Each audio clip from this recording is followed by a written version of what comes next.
Alright, I'm in. I'm into. Into what? Question mark? Into the Spider-Verse. It's the only thing I can think of at the moment. I don't know why. Hello. George is home. You're ridiculous. So I want to try out a new intro as well, or an addition to the current one. Okay. Subscribe to get notified when we drop new episodes. Like us on Facebook and follow us on Twitter at WTAE Podcast. WTAE Podcast. Thank you for joining us today. This is Worth the Admission Podcast. My name is B. Frank. And I'm Travis. And here we talk about many things, movies, TV, and the ever-changing pop culture. Welcome to our second special episode.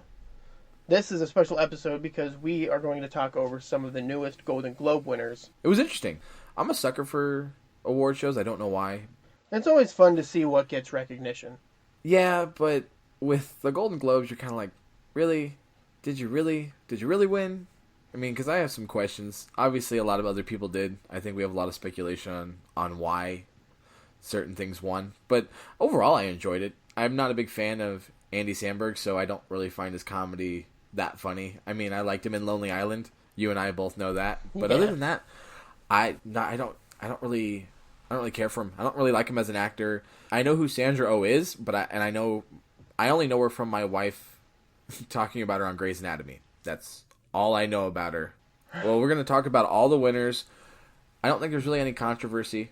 Well, there is some, but nothing crazy. I did see the Idris Elba tweet, if you didn't see it, That with was Daniel hilarious. Craig. That says awkward.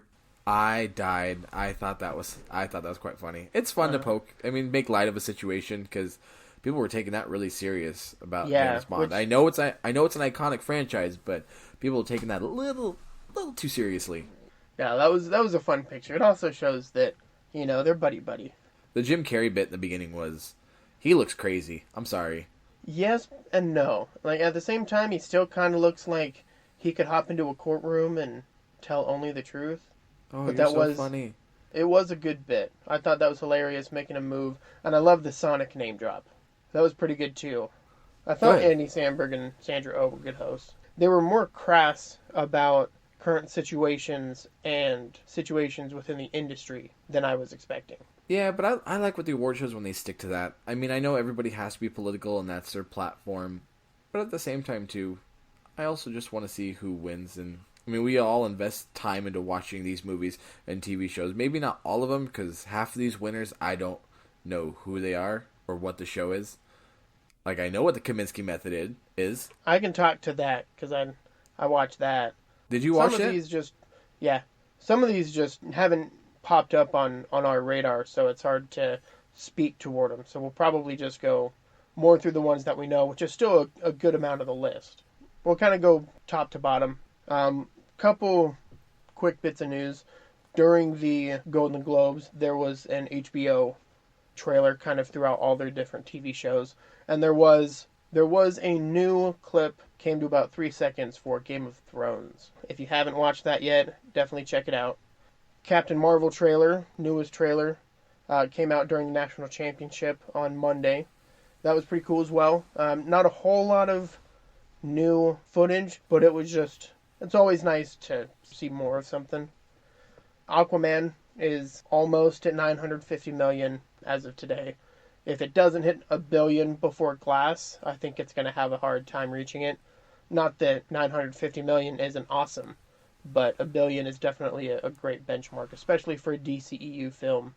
They haven't even opened in certain markets yet, though. I mean, they still have to open southeastern part of the world that they haven't opened yet. I don't want to say exactly China, because I believe it's open there, but I think Japan hasn't had it yet. There's still quite a few areas that it hasn't even been released yet, so it's going to cross $1 billion. I just don't know how much those are going to impact. Hopefully that will be enough to push over, but the United States is usually where a good chunk of that, and China are the big chunk of the box office. Speaking of Aquaman, Kevin Feige saw it Saturday before the Globes.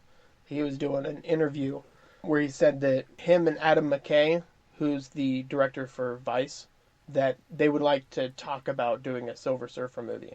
And I guess in Vice, there is a small Easter egg of Galactus. So if you find it, that was on purpose, and Kevin and Adam worked that out. No, that actually is pretty awesome. I mean, it, you like when they give when they give you little things like that. I mean, it makes you Makes work a you little bit dream. harder, but it's a little bit better of a payoff. So now getting into the Globe Awards, the first winner was Michael Douglas for The Kaminsky Method. It won Best Actor for TV Comedy. It also won Best TV Series in Musical Comedy, which was really cool to see because my roommate recommended it to me. I think it's 6 or 7 episodes, season 1 on Netflix, and it's all about dealing with getting old. Like, not to be overly blunt, but that's exactly what it is. It's Alan Arkin and Michael Douglas, who are both over 70, maybe over 75, and it's all about one, their banter back and forth because they're best friends. They've known each other for a long time. But then you come into those life moments and it hits very hard. It is very funny, but it also is very real at the same time. So to see that was kind of cool. It made me appreciate it even more. I'm glad other people did too. But look at that lineup though for the other nominees. You have I thought I liked Barry. I didn't only got a few episodes in. I thought it was really funny. Barry was really good. Everybody seems to love the marvelous Miss Maisel. I mean, I was quite surprised that didn't win. It doesn't really seem like my kind of show, but my roommate says that it's great, and it won a lot of Emmys on top of the Golden Globe. It's done by the creator of Gilmore Girls, though, right? I'm almost positive. I'll have to look that up. Black Panther cast, they had a speech and presentation for their movie. That was kind of the movies that were presented for the best motion picture and the drama category were all spread out. So the first one was Black Panther. The cast came out, spoke toward the film about what it is, what it means, and presented basically the trailer. The various other movies did that throughout as well, which was really cool. One thing I loved about the Black Panther panel is the Wakanda Forever. Oh yeah, all of them out there on the stage doing Wakanda Forever. I mean, it made it more impactful, and you got to realize. To me, it feels like that movie's been out a long time, but it only came out in, February of last year? Yeah, well, and it became such a humongous cultural phenomenon that, I mean, for the fact that a superhero movie was nominated for any type of award is really big. I mean, it opens the door for the possibility of more, even though it didn't win anything. It's still, it's a crack in the door that's been closed for all the years. And we're getting to a point where superhero movies, like The Winter Soldier is a great superhero movie, it's a great Cap movie, but the main part of the movie, it's just a spy movie, is all it is. It just has Captain America in it. So when you get these really amazing movies that have and are following a type of underlying story or underlying theme, you have the opportunity to be chosen for all kinds of awards. And Black Panther really opens that door. How did you feel about Black Panther and Klansman not winning anything? I mean, obviously there's a lot of nominees, but I would have liked to see a little bit more recognition on either of those parts. They were just really good movies, I thought, not just Black Panther as a superhero movie.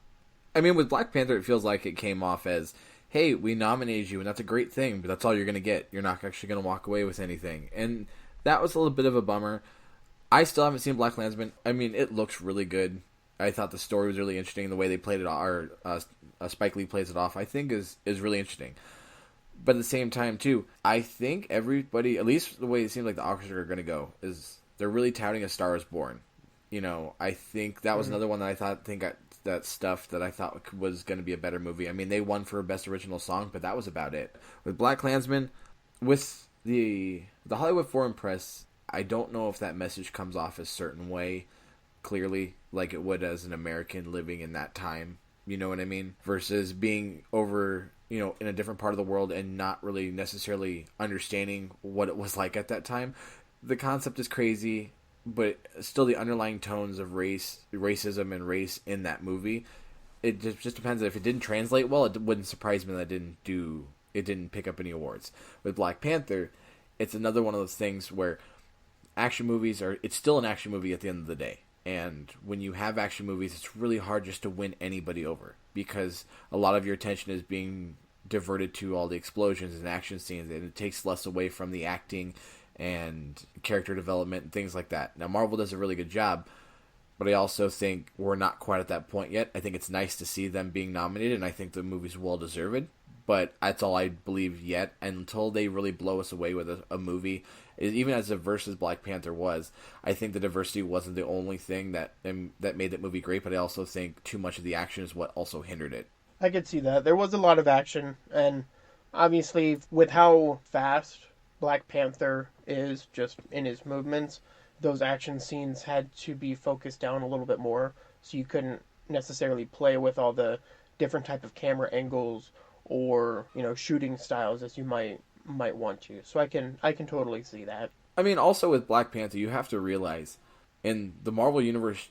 I mean, for most people, you've seen all the movies, so when they reference certain things or they bring something up from a different movie, that only really matters to the people that have been watching every single movie. When you get into a Golden Globes, Oscar type thing, these are a lot of one-off movies. You don't see many sequels, win major awards for that reason. A lot of these are just really developed one-off kind of movies, whether it be historical or fiction, whatever it happens to be. I think that's another thing too. When you're doing like a Black Panther movie, as great as the movie is, you still have to tie in and keep the universe progressing. And so that kind of gets lost when you have to set up certain things and you can't necessarily close out storylines like you would in a traditional movie. I don't know. I think Marvel is going to really step up their game. Obviously, their game is pretty stepped up right now, but I think they're going to raise that bar even further because they know that they now at least have the potential to be nominated. It's no longer just a stigma that superhero films are just superhero films. They can be great films as well. I mean, how the Dark Knight itself is just a great piece of cinema. I think Marvel is going to start pushing that because once superhero movies, the first time a superhero movie wins an actual award at one of these ceremonies, it's going to blast open that door and we're going to see a lot more pop culture start to take effect. In the sense of pop culture that is also good cinema. But I think that's the fine line that you have to go on. At what point with pop culture movies like superhero movies, if you nominate enough of them or they come to the party and you let them in, do you start letting in things that not necessarily aren't as good but just more popular? Like Black Panther was a really popular movie and for the right reasons. But also, if you start bringing them in, are you just going to start judging more on the superhero side or how crazy things are? Are you looking at that from that angle? Because I really like watching cinema. I like watching movies. I don't get a chance to see as many as I would like to. Obviously, there's too many things and we're oversaturated. But when you come to watching, shows like the Oscars where this is the best, I guess, quote unquote, what is the best in cinema? But look at the quality of those movies and just entails of how character development goes, how their story goes.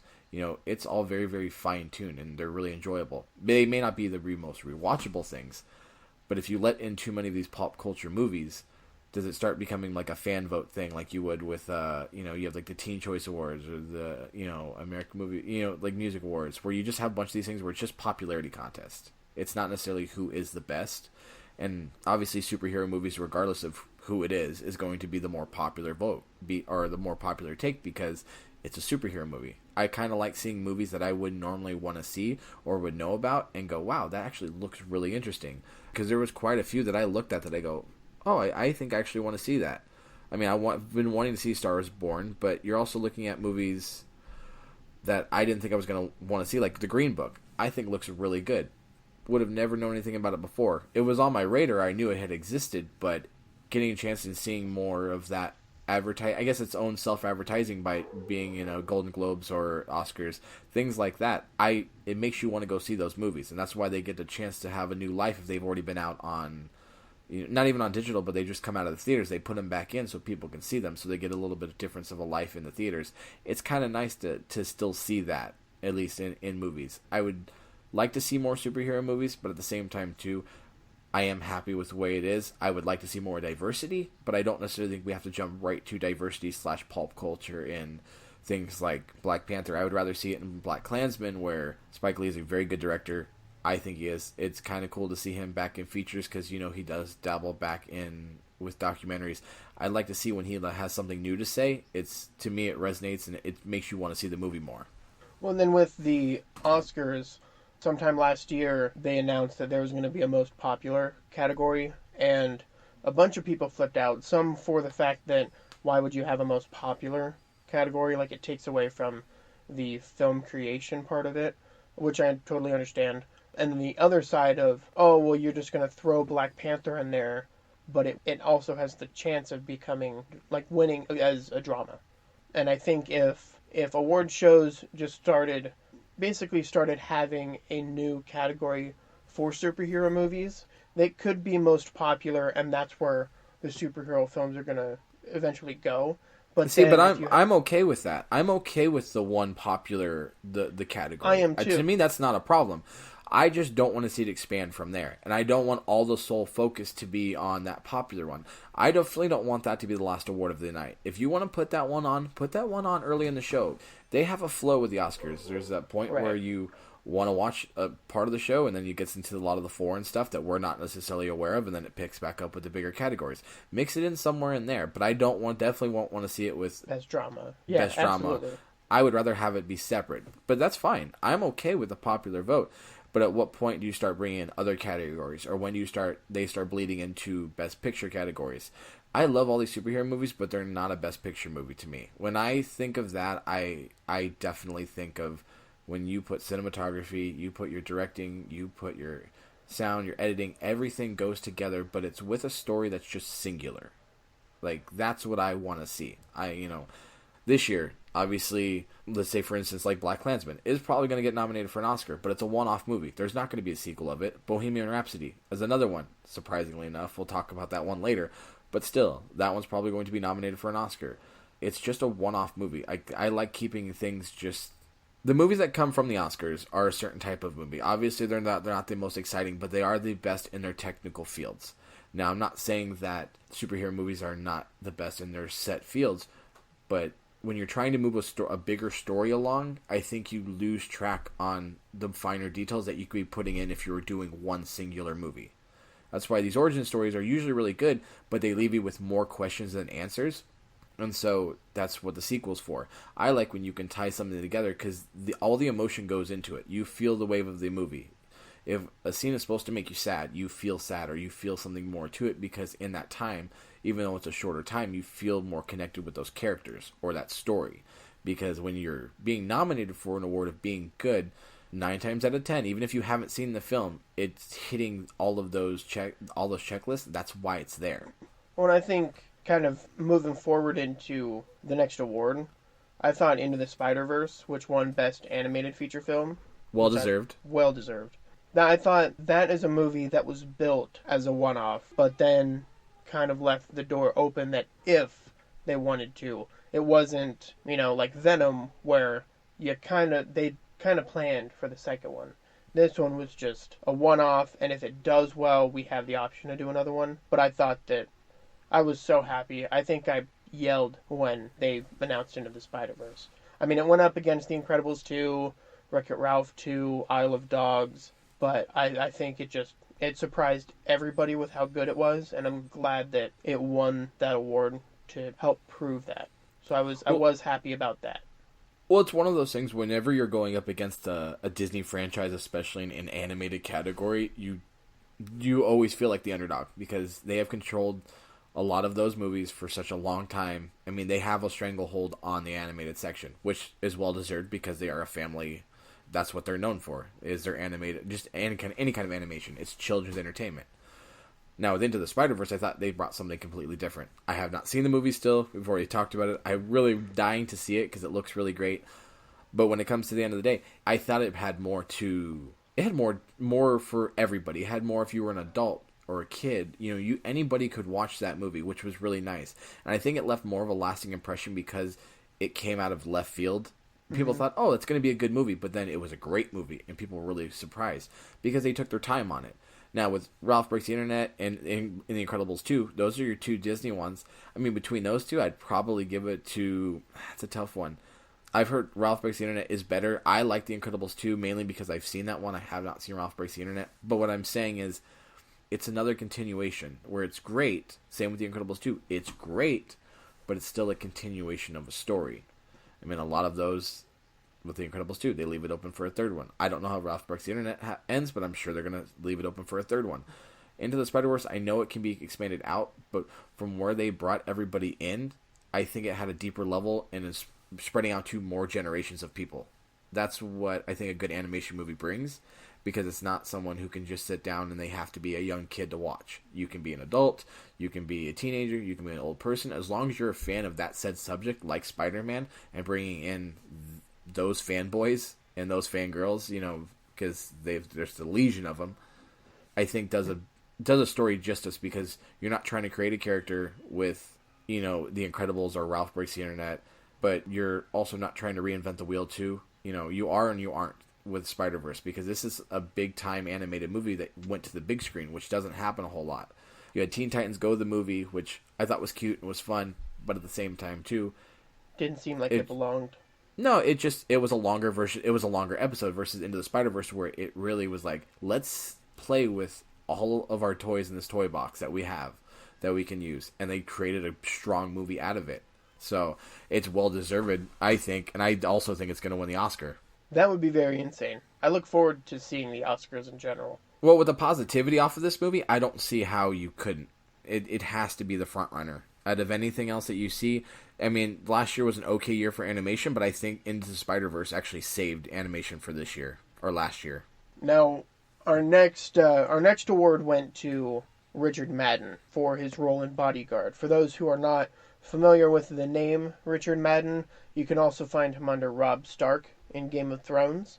I was at work one day and was just kind of looking for something to watch, and this popped up on the "You should watch this," and I was like, all right, cool. I like Richard Madden. I saw him in, what was it? Kit Harington was in Gunpowder. Richard Madden was in Klondike, which was about the gold rush in California. Really cool if you haven't seen it yet either. But Bodyguard was cool. At first I thought it was a remake of The Bodyguard with Whitney Houston. But I checked out the trailer and was like, all right, let's give it a shot. And I think it's 5 or 6 episodes. It's really good. It won Best TV Drama, or Best Actor for TV Drama.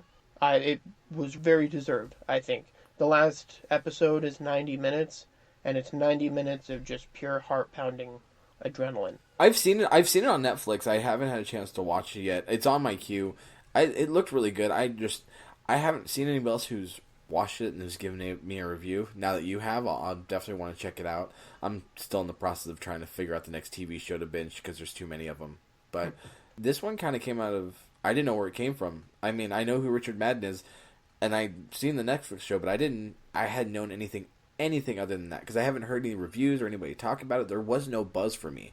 And then all of a sudden I see it being nominated, and then he won. I was very happy to hear his name called, because I, again, thought that it was very deserved. Darren Criss for the assassination of Giovanni Versace. The assassination of Giovanni Versace. Now, this actually comes on Netflix on January 17th, so people who want to be able to watch it and binge it, if they didn't see it on FX or don't have FX or have cable, it's going to be on there soon. I've only seen a couple of episodes of this one because I wasn't sure if I was going to be really into it. I don't really care about Giovanni Versace. I wasn't going to do anything for me, but the story looked really interesting, and he knocks it out of the park. Every scene I've seen him in, he is terrifying, he is crazy, but he's brilliant in it, and I can't help but recommend it enough. I actually am going to sit down when it comes out again, and I'm going to re-binge it, because I did enjoy it, or at least what I saw of it. I remember when the first season came out, People versus O.J. Simpson, and I watched the first episode, and it didn't really hit me. I'm not really big on it was brilliant. That was so true crime. It was a time capsule, and that's what engrossed people. I mean, I was a kid when that happened, so it didn't mean anything to me, but I do remember the case. Obviously, it's very historic. I mean, and with OJ having a history in the state of Nevada, obviously you hear quite a bit about him because he does live here in town, so that gets sparked up quite a bit. And also, it was in Los Angeles. It was a big story for across the country, but being that close, I mean, it was just one of those stories that you just learned as a kid. But to me, that was a perfect time capsule of a show. I mean, it hit the marks. The characters played almost as true as they could be. I was even surprised with how John Travolta was in that show. Same with David Schwimmer playing Rob Kardashian, the attorney, or his friend. a lot of those actors stepped up and made it a really good show. But you really have to watch that if you haven't seen it.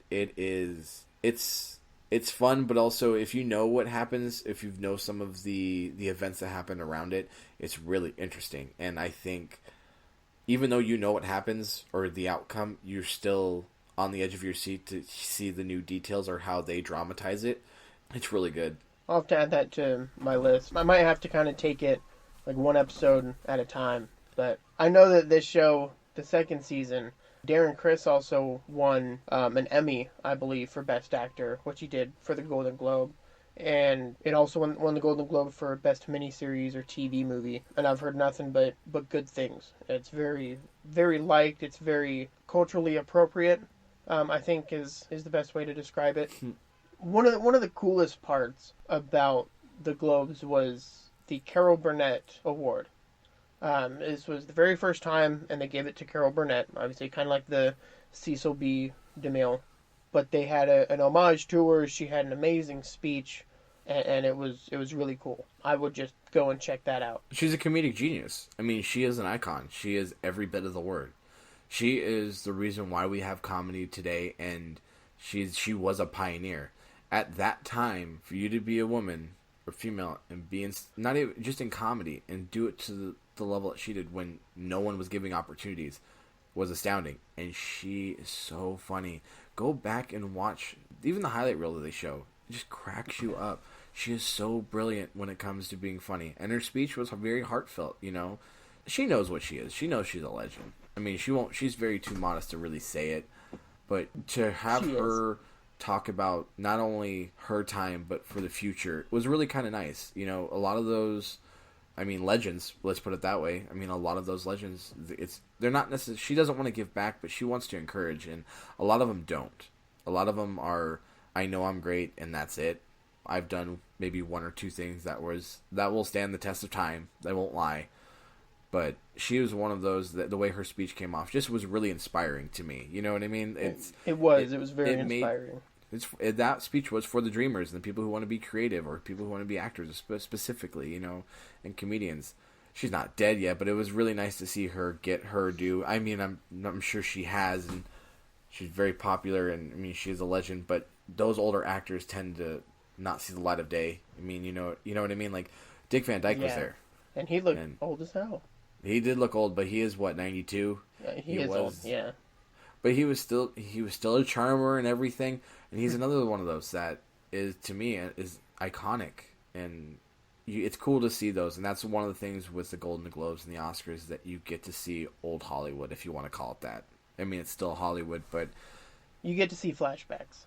Yeah, you know, you don't only get to see flashbacks, and it's nice to see them still have their wits about them to be able to acknowledge, you know, who they are and what they've done, and be able to see in a day and age where people can actually go back and see your work. It wasn't just the people that had watched you at the time because there was only a few channels on TV, for at least in their sake.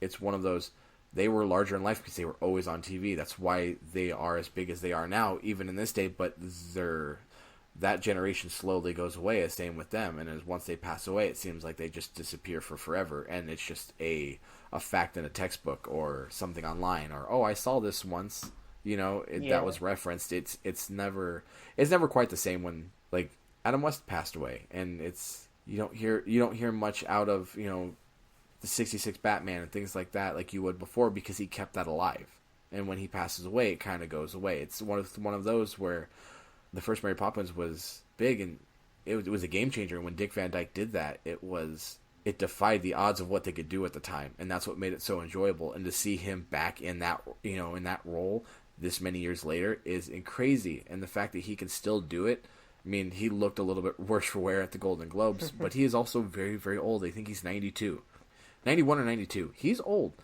And he deservedly is. He doesn't want to stop. He wants to continue to go, and I think that's kind of awesome when you see those legends still want to perform. When you have certain people who don't want to act, you know, you have actors that they want to be in something. They just want their name to be out there still. It doesn't have to be for a paycheck.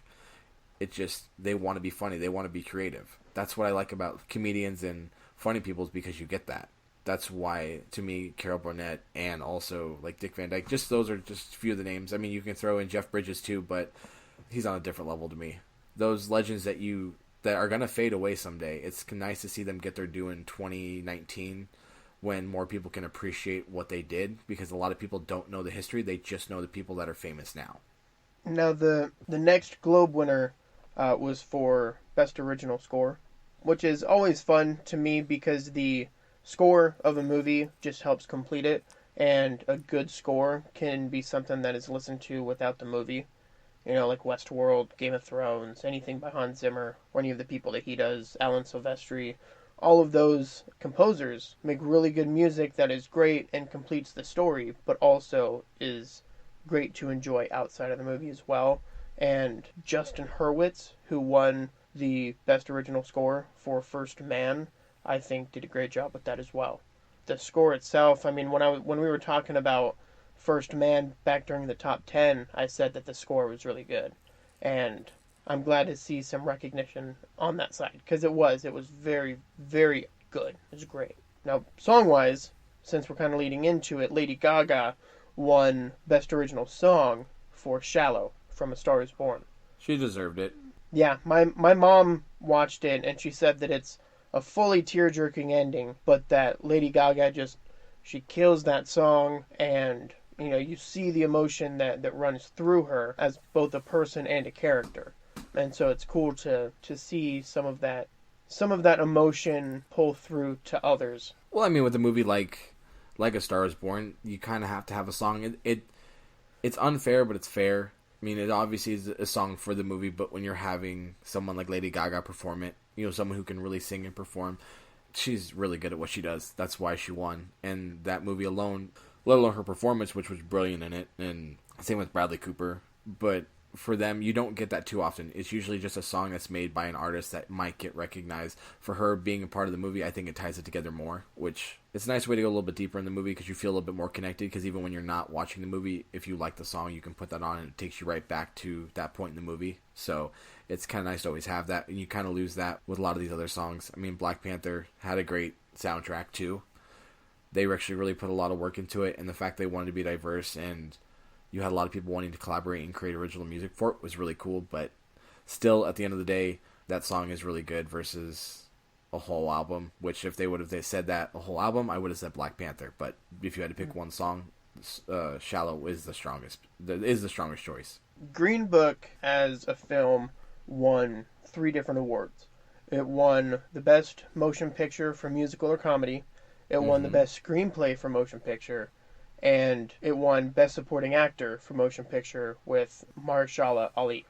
Ever since I first saw the trailers, I knew that it was a movie that I really wanted to see. It tackles race and the time of segregation, and he's in the South, and he's, making music. Then you've got Viggo Mortensen that kind of is his bodyguard, but is kind of at odds with him because he doesn't know how to feel in this situation, and I'm glad to see that it won recognition, because even from the trailers, I knew that it was going to be an impactful film. It was nice to see its due. I'm interested to see what lies ahead for it, at least when it comes to term of the Oscars. To me, it's still in musical or comedy. I don't know anything. I haven't seen the movie, so I don't know if there's any music to it, but I definitely know it's...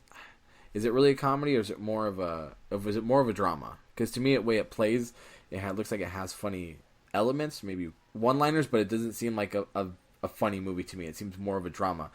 And this is one of these things with the Golden Globes where they put things in different categories where is it really supposed to be in that category, or it should be in drama?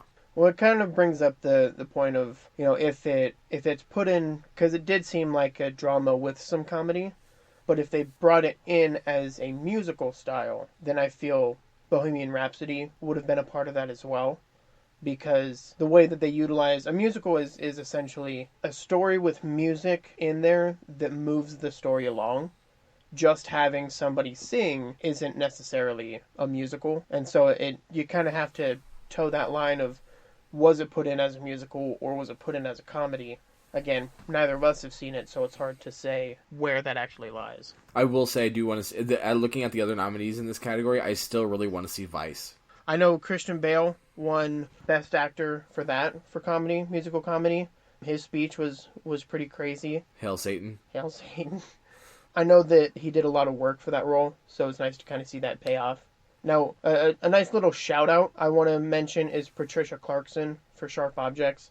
It's an HBO miniseries based on a novel by Gillian Flynn, who did Gone Girl as well. Patricia Clarkson plays the very eccentric, crazy, insane mom in Sharp Objects, and I'm glad to see that she won supporting actress because she did do a good job of making me hate her as a character. Hey, if a character can make you hate them, then they've done their job, or make you love them. Making you want to hate somebody in a movie is hard to do, especially if it's a well known actor. It's hard to come across where people just don't want to like you in a certain movie, and you sell it very well. That to me, that's the hardest job to do. I respect it. I think she deserved to win. Same with Jeff Bridges. He won the Cecil B. DeMille Award Well for deserved. kind of The dude. overall achievement. The whole time, my roommate is like, his agent is gonna call him later and be like, "Hey Jeff, next time you make a speech, don't eat edibles." Like he just seemed like he was high the whole time, but in a great way. Well, that's Jeff Bridges, though.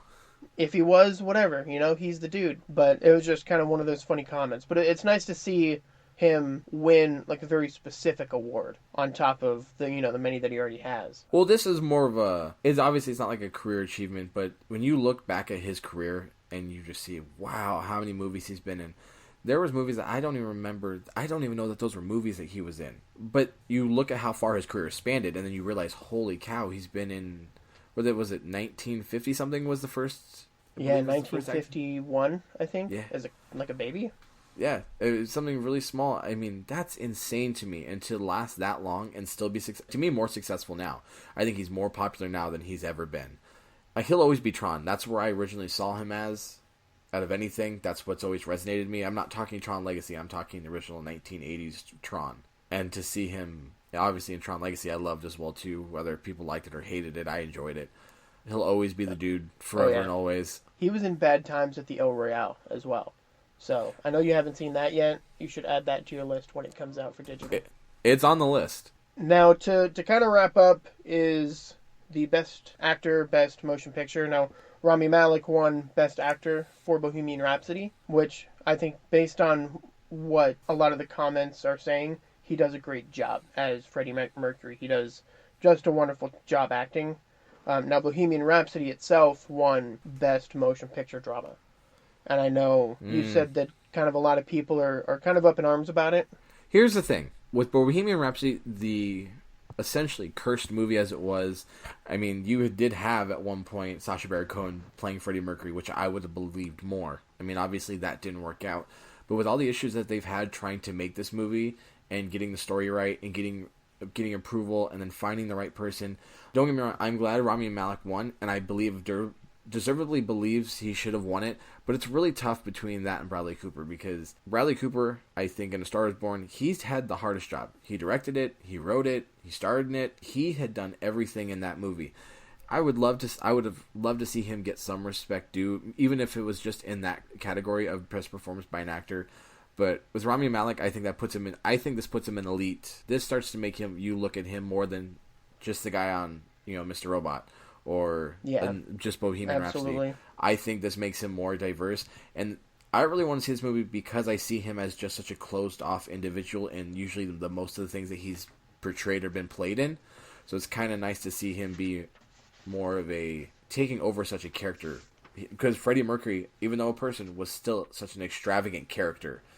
Now, to Best Motion Picture, it may have won the Golden Globes, which may have resonated because, again, this is the Hollywood Foreign Press. They're all over the world. Queen is a worldly band elsewhere, more so in other parts of the world than probably the United States.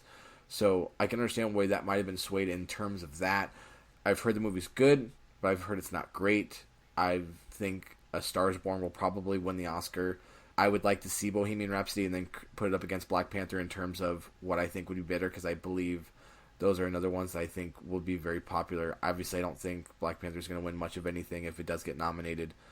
If Beale Street Could Talk looks really phenomenal. Again, I haven't seen it. I've been trying to find a way to get to see it because I think it looks very fascinating. It's not something that I would normally be drawn to, so I think giving yourself an opportunity to see something different would be really nice. But out of all of those, I just think Bohemian Rhapsody, I don't think it was deserved, but at the same time, too, this is a lot smaller of a group of the people that vote, and it's also it's a lot more diverse. So to me, it's nice to see that this movie get recognition because of all the troubles it's had, but at the same time too, from everything I've heard, it's a good movie. It's still not the greatest, so it's one of those.